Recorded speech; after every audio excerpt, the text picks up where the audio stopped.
And welcome to another episode of the Michigan Sports Truth Podcast on Facebook, Twitter, and YouTube Live. I'm Taylor Phillips, and this is Matthew Hutchinson on my right, and this is the Football in Michigan recap of 2022, the calendar year of 2022. Since we're in the month of December a bit early on, let's get this over with. Spartans, fell to 5-7. They lost in double overtime to Indiana, which is Indiana was not that good based on their record, but my God, No. and their offensive coordinator Jay Johnson and special teams coordinator, because of that, Ross Ells, should be fired because they haven't done a good. They haven't done too well of a job. But Scotty Hazelton has made adjustments, but where do the Spartans go from here? You know, it would have taken a real genius before the season to say that they saw the Spartans only getting 6 wins. And luckily for both of us, one of those geniuses is definitely on this podcast right now. Listen, we both did. We thought it was going to be a regression this year for the Spartans. As a Michigan fan, rarely have I heard more smack talk than what the Spartans did from the time of the Georgia game last year with Michigan up until the Michigan State game this year. It was a really strong energy of success and expecting to be a top 10 team this year coming from East Lansing. And I didn't see it. I know a lot of local sports media slappies that are always dick riding on the Spartans. They were saying it, that they saw them being a 10, 11 win team. I didn't see it. And the reason was quarterback play and offensive explosiveness. And that's what they struggled with all season long. So for me, it was expectations. I really thought they were going to regress. I think they lost a ton of talent last year. He got really lucky in the transfer portal. Coach Tucker did. So I fully expected that this year. I think for a lot of people, though, it was a huge disappointment. There's been a lot of talk of the coach, and now again, is he the right guy? He is the right guy for the job. I think he's a good head coach. He probably needs to dial back the ego a little bit, but I think we see that with a lot of coaches, right? Look at Harbaugh, his first 4 years at Michigan, or 3 years at Michigan for certain. Coaches sometimes when they go in with that big ego and things like that, and it's all about them and the personality, they need to learn to dial that back, and then their teams will have more success. So that really sums up the 2022 Spartans, though, is just disappointment for the fans. But I think the realists saw this regression coming, don't you? Yeah, because to be honest, from the get-go of the season, I kind of expected the Spartans to do better, but they've regressed. So at the end, absolutely. And I think for them, when we talk about the areas to improve and what they're going to do in recruiting, they've got to get a big-time quarterback. I mean, I've always joked with people that Michigan State is Noodle Arm University. I mean, they don't have a guy who can throw a 25-yard route consistently with any accuracy, and haven't for years outside of Kirk Cousins. I mean, Connor Cook had a howitzer for an arm, but he had no idea where that was going. So the Spartans have to get a big-time quarterback. They whiffed on Dante Moore. They've whiffed on a couple of dual-threat quarterbacks so far. They've got to hit the transfer portal hard. There's a couple kids that will be an instant upgrade from Peyton Thorne because I don't see it from him. He's not a big game guy. He doesn't have a big arm. And if you're not going to have a good running game, you've got to have a quarterback that can go out and win you games. And Peyton Thorne is not that guy. So they're going to hit the transfer portal hard. There's 2 names that I've heard with them right now. And one of them is the young man from Oklahoma State, and the other was Sanders, and the other is Caden Slovis from Pitt. There's some people that are connected to the Pitt program that still have ties to Michigan State, obviously. So Caden Slovis is being spoken about of being brought in. Obviously, he was a big recruit at USC, had a little bit of a disappointing season this year as a transfer from out to Pitt. But he's a graduate student. He'll have another year of eligibility. And we've seen the transfer portal is a great way to get better quickly. It's like free agency for college football. So it's going to be important for them to get a quarterback that can win them games, because looking at their recruiting class, a couple dynamic edge players, that'll help them out tremendously on defense. But the offensive line recruits, they've been getting pushed around this season in high school, and 3 of them have actually regressed as recruits. So, that happens sometimes. Sometimes you have a stud sophomore and junior year. That happens as a senior. And sometimes if you've already verbaled somewhere, you'll see the recruiting rankings maybe come back a little bit for them. So we'll see what happens there. And ultimately, it's once you get them into your program and how you coach them up. So linemen, there's a lot of diamonds that are found in the rough, and those can always be coached up. But it really has to get some dynamic play at the quarterback position, the Spartans do, or you're going to see another 5-7 year next year. Yeah, that's what we don't want as Spartan fans. Exactly. And they have to start from the top with the coaching with Jay Johnson and Ross Ells, but some are blaming Mel Tucker primarily for this 5-7 season. Agree or disagree? Shit rolls downhill, right? It's one of those things where when you're going to make yourself the face of the entire program, which, the head coach is the face of the program. No, the program is typically the face of the program. The University of Michigan, Jim Harbaugh is the head coach, but the University of Michigan is still the program. And what they did was they made Mel Tucker everything. And from the sending out selfies, smoking a cigar, and hanging out with other people's Rottweilers, and all the tuck coming and everything else, it was about Mel Tucker. And as a Michigan fan, hey, we dealt with that with Jim Harbaugh for a little bit, and it took him stepping back. But a coach's ego can only be boosted by the fan base. And the way the alumni and fan base treated Mel Tucker, it'd be impossible to not have that kind of ego, right?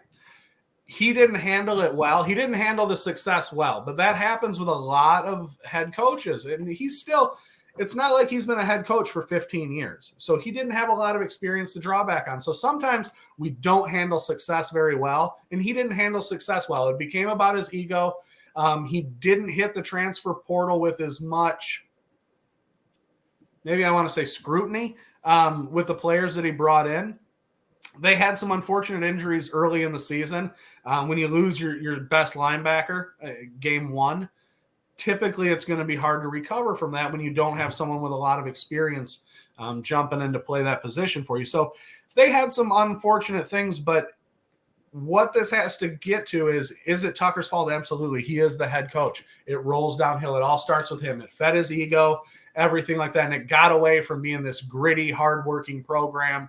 We're going to come up and bite you. And if you make a mistake, we're going to capitalize on it. And it became Tuck coming.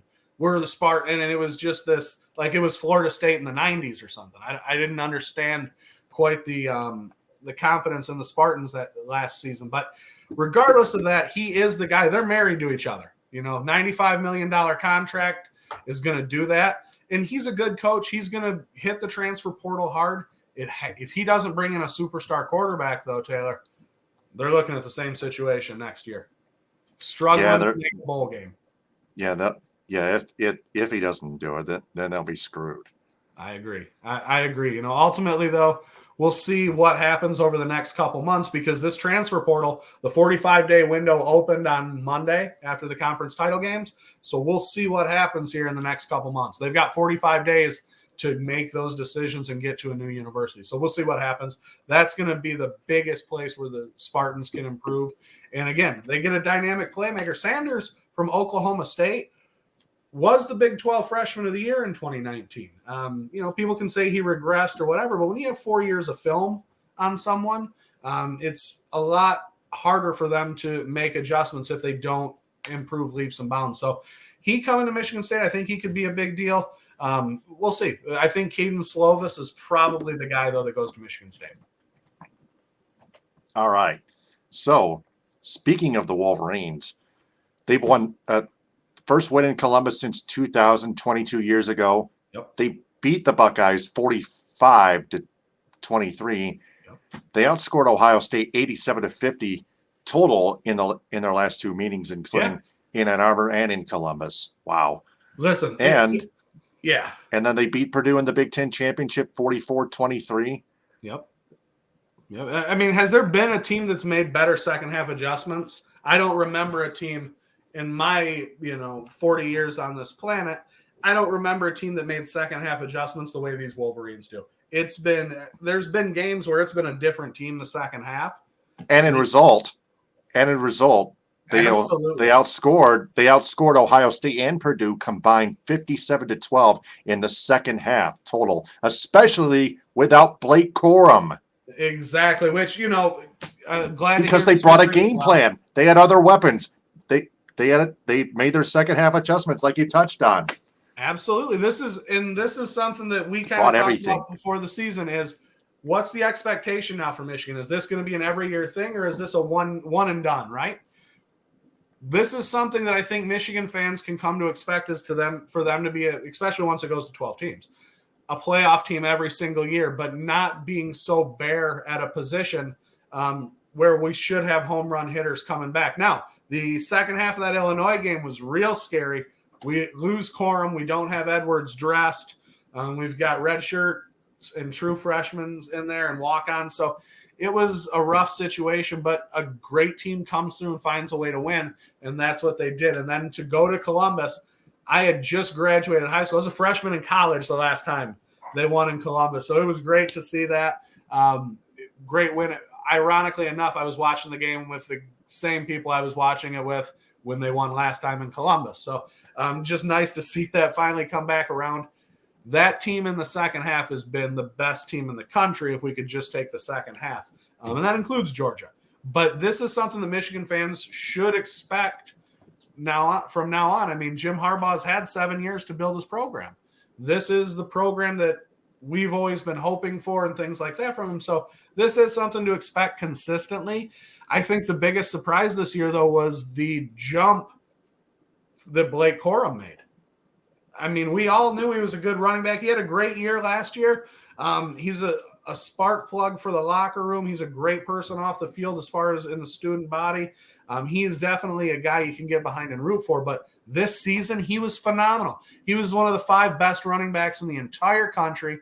If he stays healthy and has a 150-yard game in Columbus, a couple touchdowns, and does that in the Big Ten title game, he's probably going to win the Heisman this weekend. But unfortunately for him, he had a knee injury that could have been catastrophic. If he had been landing with that leg rather than picking it up to take his next step, that could have been a Willis McGahee-like injury. So it's good to see it looks like it tore the meniscus. They cleaned that up a little bit and everything like that. So hopefully he gets better. But he was the biggest surprise of the season. Yeah. He's out for the rest of the season anyway. Yeah. But Wolverines play number 3 TCU, while Georgia, number 1, plays number 4 Ohio State, who was lucky to get in the college football playoff because USC got pelted by Utah. They really did. I think if USC loses that game by 7 or less, I think there's a chance for them to stay at 4 just because of the conference title argument. But regardless of that, Michigan this was the best possible scenario out of all of those 4 teams for Michigan to play in the first round of this Final Four, right? TCU played with fire all year long. They were undefeated when they were losing at halftime. They were 5-0 before last week. In fact, if they could have got a replay or a review of that play on third down, the ball was in the end zone. So one of those situations where, play with fire, eventually you're going to get burnt, right? So they had a lot of last possession wins, came back and bit them. And they played with fire, but they still get in. But that is a team that is very beatable for what Michigan does. Michigan runs the ball and pressures the quarterback. TCU has a problem stopping the run and keeping their quarterback upright. So we'll see what happens. I think obviously the halftime adjustments will be great, but I really think that first quarter of the game, we're going to see how Michigan gets off the ball. I think you're going to see the opening drive be an entire run drive for Michigan. I think you're going to see 10 plays scripted. They're going to just try to run it down their throat and march it down the field chunk by chunk if they have to. But by the way, the things have been going the last few weeks, definitely could hit a home run with Donovan Edwards. Yeah, keep using him. I was just going to mention him. Donovan Edwards. 2 long touchdown rushes in Columbus to ice it and even add extra icing on the cake, on the red velvet cake. Absolutely. And great runs, too. I mean, well blocked, but he hit the hole. And when he hit the hole, he was gone. He's a phenomenal player. We're lucky that he's back. And even with one hand, he's been playing phenomenal.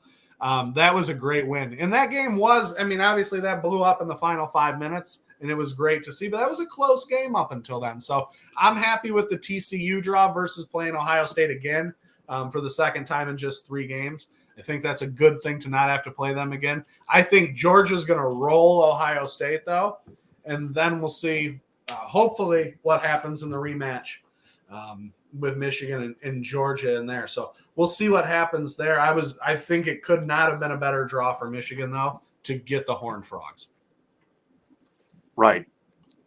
And I expect with Michigan using Donovan Edwards with a run game mostly against TCU, like you pointed out, who can't stop the run game, Michigan will probably beat TCU and then face Georgia in the national championship game. 34-11 was the last time Michigan and Georgia met. It was a half a blowout. 23 points was the margin. But neither of us expect that. It would be a fight. I think it's going to be a much different game this year. I think Georgia did return some great defensive linemen, but thankfully they're a little bit more lean in their front 7 this year than what they were last year. So I think that creates a different dynamic. But I think that Michigan offensive line, it was outstanding last year, but it got even better this year. In the play of Zach Zinter at right guard this year was, I think he played the best in the Big Ten as an offensive lineman this year. He would be my Big Ten offensive lineman of the year. So Michigan inside interior linemen, I think they can neutralize Jalen Carter. I think he's going to see a lot of double teams. So we'll look for Georgia to move him around against Ohio State, and that'll actually be kind of a blueprint of what they'll do against Michigan too. So we'll see Jalen Carter from Georgia moving around. He's a guy that we'll talk about in a couple minutes when we talk Lions. So, I think he's the big deal. I think the biggest player to watch is actually going to be Mike Morris. If Mike Morris can play, Mike Morris can make himself a whole lot of money in these next 2 games. I mean, you're talking about right now they're talking end of the first round, early second round, maybe even mid-second round. He could push himself into a top 15 pick in the next 2 games. He is key for Michigan. He gets to the quarterback. He could make life hell on TCU, and he could really beat up Stetson Bennett against Georgia the next game. So he's got to be healthy. I'm hearing right now he's at about 70%. He's got a few weeks, though, to get healthy. And when you're 22 years old, you heal a heck of a lot quicker than you do, even when you're Shiawassee County's greatest living athlete. So you heal a lot faster when you're young. Mm-hmm. All right. So let's get to those Lions. They won 4 of their last 5 games. They're now 5-7, and they're still on the hunt.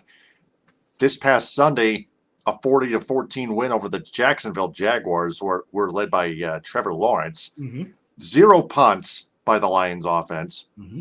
and only 1 penalty committed all game long on either side of the ball against those Jags. And the Lions' last drive almost lasted 10 minutes because they stuck mostly to their run game and executed most of their passing plays and capped it off with a touchdown pass to Amon-Ra St. Brown, who had 2 touchdown passes in that game. That was the smartest, most efficient, and most disciplined football I've ever seen the Lions of all teams play in my lifetime. I can't disagree with any of that because it's all 100% correct. Motor City Dan Campbell. People wanted to make fun of by your kneecaps, man. And he chews and he looks like a beast that's going to come rip your tires off and throw them like Donkey Kong. He's changed most. I'll tell you what, actually. He has changed the culture in Detroit. His work ethic and the way he comes and grinds, real recognizes real. That's always been a saying. And people recognize this guy wasn't a superstar. He wasn't a top 5 pick. He was a grinder that lasted in the NFL because he worked his ass off. He had a whole lot of physical talent. Don't get me wrong. Anybody does at that level. But he worked his ass off. And that's how he stayed in the NFL. So these players have taken on that persona, and I love watching the run game. You throw to score, but you run to win. And the team has ran the ball great, but the key the last 5 weeks, I really want to call it 6 weeks, but the last 6 weeks, 6 games, since they fired Aubrey Pleasant, that's been huge. But have you seen that difference in the defensive line play that's changed our team? We are now getting penetration all the time on defense, and that defensive line, the linebackers have stepped up 100%. They're bringing the blitz. It's a different team, and Aaron Glenn deserves a whole lot of credit for that. As much as he deserved blame the first few weeks of the season, he deserves a lot of the credit for what's going on, and the players deserve a lot of credit too, because it would have been real easy to quit on this staff and on this season. They didn't do that. Their coach has not quit. The team has taken on his persona, and it's a great time to be a Lions fan. If we were in first place, I don't know that I'd be happier than what I am right now. I mean, I couldn't be happier with where this team is in year 2 of the Dan Campbell era.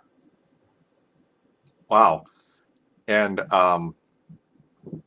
the one of the players that I was intrigued by was Kirby Joseph, 2 interceptions against Green Bay, and then another one in New Jersey against the Giants. Yeah, he's been phenomenal this year. He's a guy that the coaching staff loved during training camp.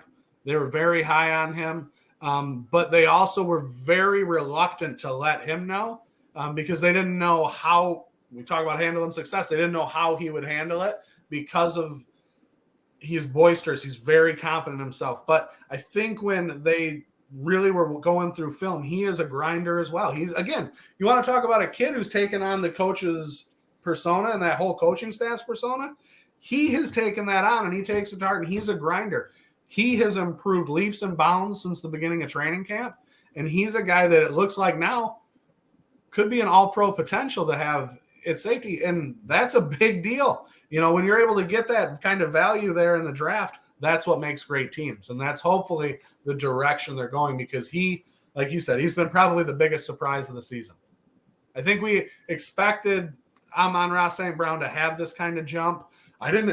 Jamal Williams has been a hell of a surprise too. I don't think any of us expected him to lead the league. They have both developed.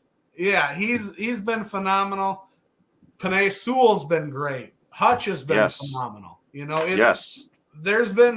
This draft class has been great, and we can't forget Jared Goff's been improving too.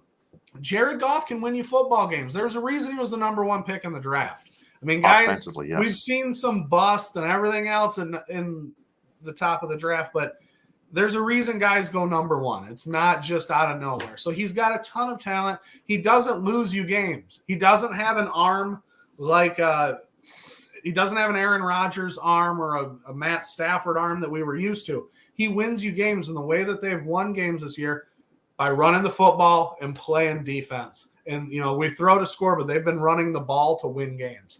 And that's been huge. And I really think over the next few weeks, I think this could be a 9-10 win team, and we can be fighting for a spot in the playoffs. And I think that's phenomenal because, again, year 2, their hope was to be competing for a playoff spot, and that's right where we want to be. And then year 3, winning the division and, moving on in the playoffs past 1 game. So we'll see how that goes. But it looks like to me, these next 5 games, there's definitely 5 winnable games there. After Minnesota, that's going to be a fight. That's going to be a great fight. It's going to be a great game. It's going to be a fight. Hopefully we can get some pressure on Noodle Arm Cousins and knock him around a little bit, because the run defense has been a few weeks ago, they were dead last in the NFL, and they shut down the run a couple weeks in a row now. So we'll see if that continues to happen. If so, there's no reason we can't get pressure on the Noodle. Right. So that is football in Michigan, the football in Michigan recap for 2022. I'm Taylor Phillips. He's Mathew Hutchinson. Join me and Ed Smith tomorrow night at 10 on Twitter Spaces as we talk Lions, Wolverines football, college basketball, Pistons, Red Wings, and Tigers. But for now, follow the Michigan Sports Truth podcast on Twitter and Instagram at Michigan_Truth. Like its Facebook page, subscribe to its YouTube channel at the Michigan Sports Truth podcast, and listen in audio form on Spreaker. Special business shout-outs go to Cali Tickets. Call Mark Goldman at 877-225-8425 or visit CaliTickets.com.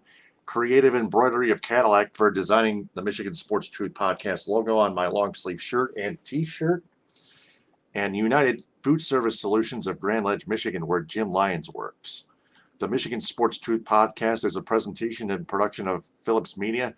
Matthew, thanks again. We'll talk probably after the college football playoff, and we'll probably talk some Tigers too. I think so. We're going to have some gems for that too. I've got a couple nugs I'm going to drop in the new year for you. But hey, if I don't talk to you, happy holidays. Thanks for having me on. Everyone like and subscribe.